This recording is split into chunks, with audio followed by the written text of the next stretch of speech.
วันนี้เจ็ดเลเวนงาฮีไฟฟ้าเฮาสเตจสามกิจาบฮี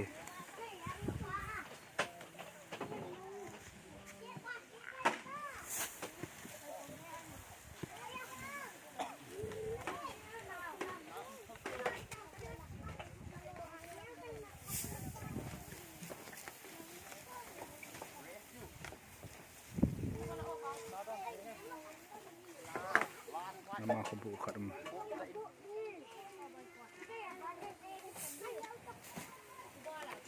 hebu mai chiêm nua hi